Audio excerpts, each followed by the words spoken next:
frontières se ferment, c'est-à-dire qu'on ne peut plus passer en France, ou très difficilement, et on ne communique plus non plus, parce qu'avec la frontière, il y a la poste qui se ferme. Donc il n'y a plus d'échange possible. Ça, c'est très important, parce que les communistes, par exemple, se trouvent complètement coupés du reste de la France. Et il faut bien comprendre ça. Il faut comprendre aussi qu'ils sont coupés des Allemands, des communistes allemands, qui ont été systématiquement pourchassés et qui n'existent pratiquement plus en tant que tels. Donc les communistes alsaciens se retrouvent complètement isolés, sauf au début, pendant 2 ans, par le passage clandestin du permanent Georges Baudely, qui est cheminot, qui passe grâce à la complicité des cheminots qui cachent, il y a toujours des cachettes dans les trains, ça c'est connu, donc il arrive à passer plusieurs fois et c'est lui qui va organiser les premières cellules de résistance pour tous les 3 départements, hein, Alsace, Moselle, enfin Haut-Rhin-Bas-Rhin et Moselle. Mais voilà, donc il faut bien avoir ça en tête pour comprendre comment les communistes ont réagi et comment ils ont signé le fameux premier tract. Alors je ne sais pas si vous avez, j'espère que vous n'avez pas regardé la TV hier soir, parce que il m'a gentiment demandé s'il pouvait m'interviewer, ça a duré 40 minutes, j'ai dit, je pense, l'essentiel en disant ça c'est important, ça c'est important, c'est important. Il n'est sorti que des choses les plus marginales et anecdotiques, mais enfin bon. Et en particulier, je vous le montrerai tout à l'heure, cette histoire de signature du premier tract. Donc, la résistance va s'organiser précocement. Elle s'organise quasiment dès le retour des Alsaciens, dès la rentrée 40. Et le premier tract, c'est février 41. Donc vous voyez, même par rapport à la résistance communiste dans le reste de la France, c'est bien plus tôt. Alors, ce premier tract donne le ton tout de suite. Je vous le montre. Alors, j'en ai un exemplaire original. C'est un tract bilingue. Il y a l'allemand et le français. Et c'est un appel du Parti communiste d'Alsace-Lorraine à tous ceux qui souffrent de la honte du régime hitlérien et veulent lutter pour la libération de notre pays. Et c'est signé « Vive le front alsacien-lorrain pour la libération de la honteuse dictature hitlérienne ». Et puis en dessous, il y a une deuxième phrase « Vive l'Alsace-Lorraine libre et indépendante, le Parti communiste d'Alsace-Lorraine ». Alors si on lit les 2 phrases « Vive le front alsacien-lorrain contre la honteuse dictature hitlérienne », on comprend, on voit bien que c'est dans la lignée de ce qui s'était fait avant et c'est l'option qui a été choisie et qui restera. Et si on ne prend que la dernière, Vive l'Alsace-Lorraine libre et indépendante, etc., ben c'est un tract qui peut paraître autonomiste. Et ça gêne à la libération, 5 ans après, ça va gêner ceux qui distribuent des cartes de résistants. Et les Alsaciens, les communistes alsaciens, on leur dira « Ah non, mais attendez, on ne peut pas vous donner une carte de résistant, parce que là, c'est autonomiste, cette signature, vous avez signé ça, alors est-ce que vous étiez vraiment des résistants ?»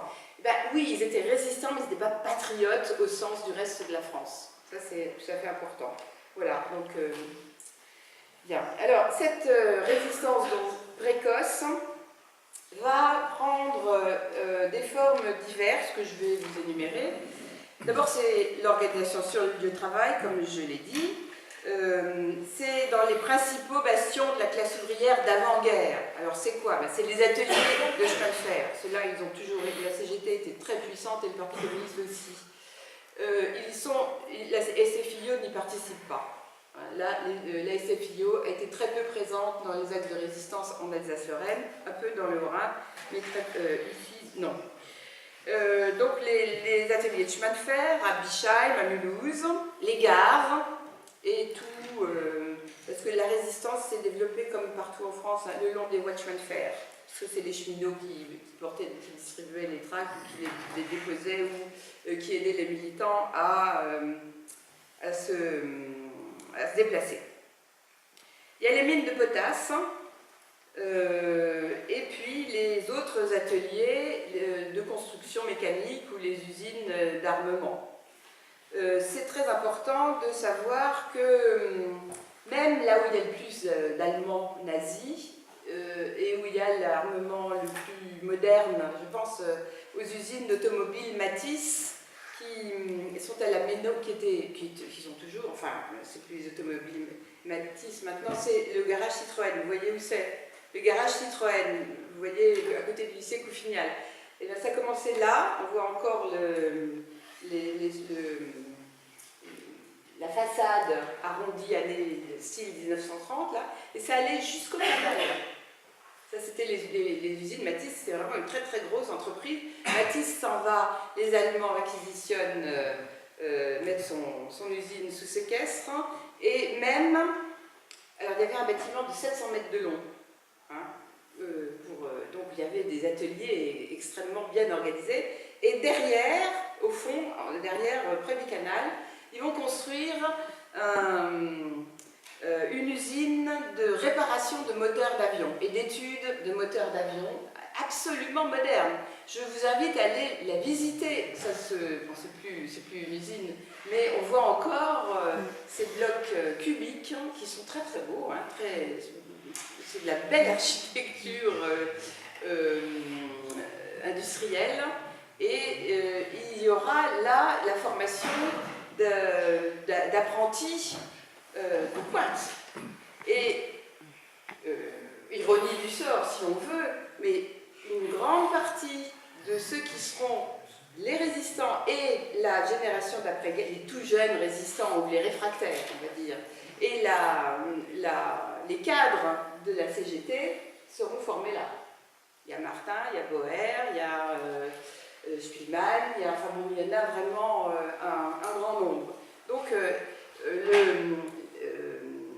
comment dire, l'annexion et l'emprise des nazis sur la population, sur les jeunes, c'est aussi contradictoire, hein, parce que ça ne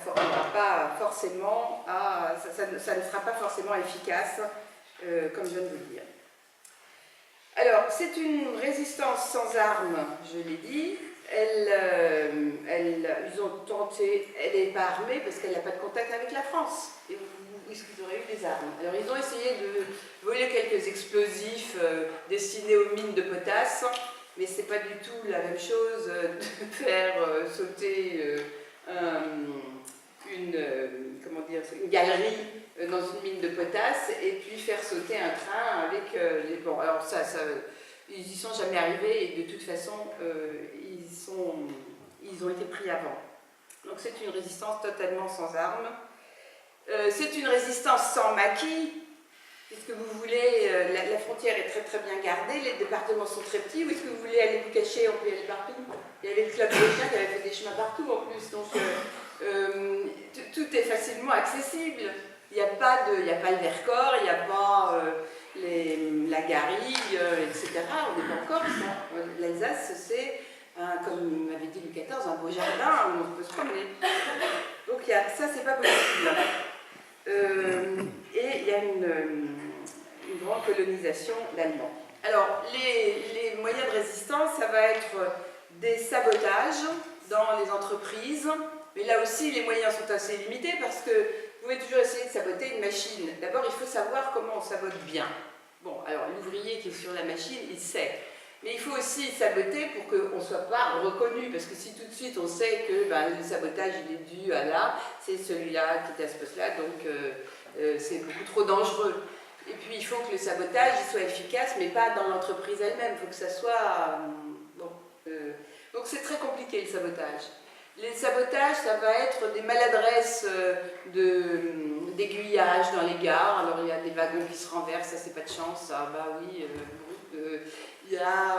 On peut mettre du sable dans des engrenages, on peut, avec des lames de rasoir, ils coupent des lanières, mais sur les bandes de chargement de la potasse, évidemment sur ce qui fait descendre. Il faut faire attention à protéger les ouvriers aussi.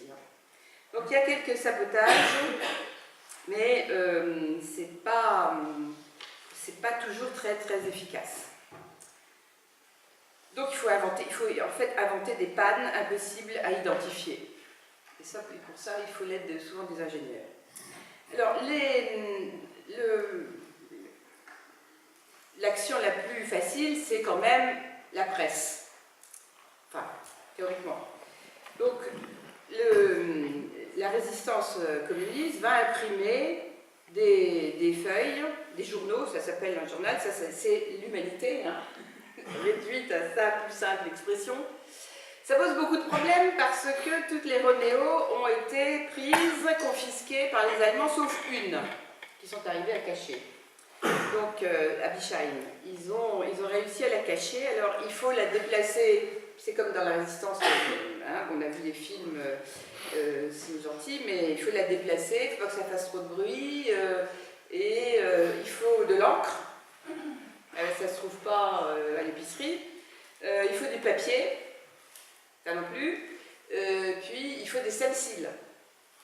Alors, l'organisation se fait quand même, alors il y a des anecdotes assez drôles, par exemple, donc apparemment c'est Georges Vodely, le premier chef de la résistance qui rédige les tracts, et il les fait parvenir, il fait parvenir le texte par Marthe Poltra, qui vit encore, mais donc elle a 16 ans, elle prend son petit vélo, et puis elle va où? Elle va là où il y a la secrétaire, l'ancienne secrétaire de Vodely. C'est où ça? Eh bien c'est à l'aéroport d'Ensheim, qui est un aéroport militaire où il n'y a que des officiers nazis. Elle arrive à taper les stencils là, au milieu au milieu des Allemands, à leur nez et à leur barbe. Bon, et puis après, il faut les acheminer, etc. Le papier va être acheminé par ceux qui ont été expulsés d'Alsace et qui se trouvent en Allemagne. Parce que là, ils ne sont pas surveillés. Il y a quelques bizarreries dans l'organisation allemande quand même, qui n'est pas toujours aussi rationnelle qu'on pourrait, non pas l'espérer, mais croire. Donc, ceux qui travaillent en Allemagne, ils peuvent habiter Strasbourg, mais du moment qu'ils travaillent en Allemagne, ils ont le droit de porter un béret, etc., mais ils rapportent du papier. Donc, bon. Il y a même une Ronéo qui arrive entièrement par pièces détachées d'Allemagne, semaine après semaine. C'est René Beer qui met ça. Il n'est pas fouillé, bien qu'il ait été très surveillé par les Allemands, il n'est pas fouillé. Donc, les tracts sont imprimés, et puis après, il faut soit les vendre, soit les distribuer. Alors là aussi, c'est compliqué. Voilà, il y a aussi des petits papillons comme ça. Alors celui-là, il est bilingue aussi, donc c'est un des premiers. Alors, vous voyez qu'il y a une pénurie de papier, vraiment. Alors, ils punaisent ça la nuit sur les arbres, ou ils mettent ça sur les bancs publics, ou bien une autre fois, pour faire passer ça en Moselle, ils achètent une couronne mortuaire. À l'époque, c'était des grands machins comme ça, en métal creux. Alors, ils bourrent le tube avec les tracts, ils mettent des fleurs dessus, et puis en grand deuil, avec des voilettes, ils arrivent à Metz ou je sais pas où. Enfin bon, ça c'est les anecdotes, mais c'est quand même très difficile, il ne faut pas se faire prendre, il ne faut pas se faire dénoncer.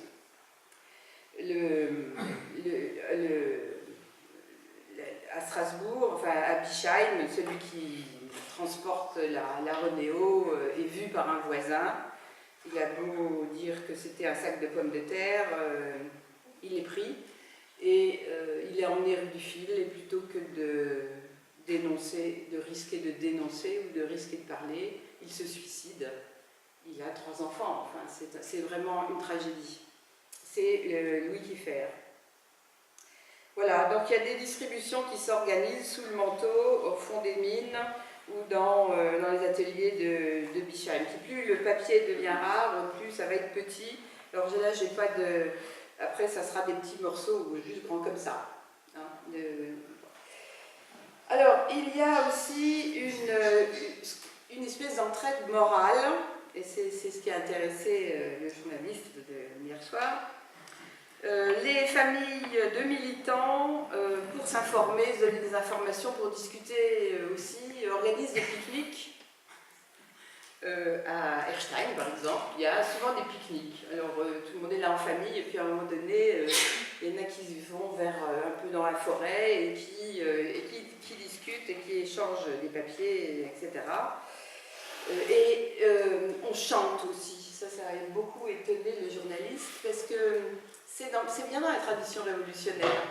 Après tout, il y a eu dans d'autres circonstances, il y a des chants qu'on respecte beaucoup, chants des partisans, des choses comme ça. Et bien, il y a un peu cette forme-là aussi en Alsace. On chante des chansons révolutionnaires, des chansons antifascistes, des chansons de solidarité. Et ça fait du baume, ça donne du baume au cœur. Et voilà. Et je pense que cette solidarité morale n'est pas négligeable. Il y a des passeurs aussi, il y a un réseau assez compliqué, mais assez bien fait, et celui-là assez clandestin, bien organisé, pour faire passer aux évadés, d'abord le prisonnier de guerre évadé, faire passer la frontière dans la vallée de la Bruche, et puis plus tard faire s'évader ceux qui tâchent d'échapper à l'enrôlement de force. Mais enfin, les dénonciations existent toujours, et il y a bien des fois où les militants sont obligés de se cacher ou de s'enfuir. Ils n'ont jamais su comment leur adresse était donnée, c'est-à-dire comment la circulation de l'information se faisait au niveau de ceux qui cherchaient à s'évader. Qu'ils étaient des vrais réfractaires ou des policiers ou des nazis déguisés qui ont essayé de faire tomber le réseau. Mais il y a ça aussi, ça a empêché qu'après on parle tellement de la résistance, c'est qu'ils étaient habitués à se taire, ils étaient habitués au secret et ils n'ont jamais dit ce qu'ils avaient fait après, ni comment. Alors, il y a quelques actions symboliques au début de la jeunesse, des jeunes qui organisent, par exemple, à Thann, ils détruisent Lucien Hugel, qui après sera un grand syndicaliste. Il a 18 ans, il casse tout. Bon, ils sont emprisonnés. Au début, les peines ne sont pas trop fortes. Et puis après, ça va aller de pire en pire. Et il y aura non seulement l'emprisonnement, mais pour certains, des représailles. Je vais en parler tout à l'heure.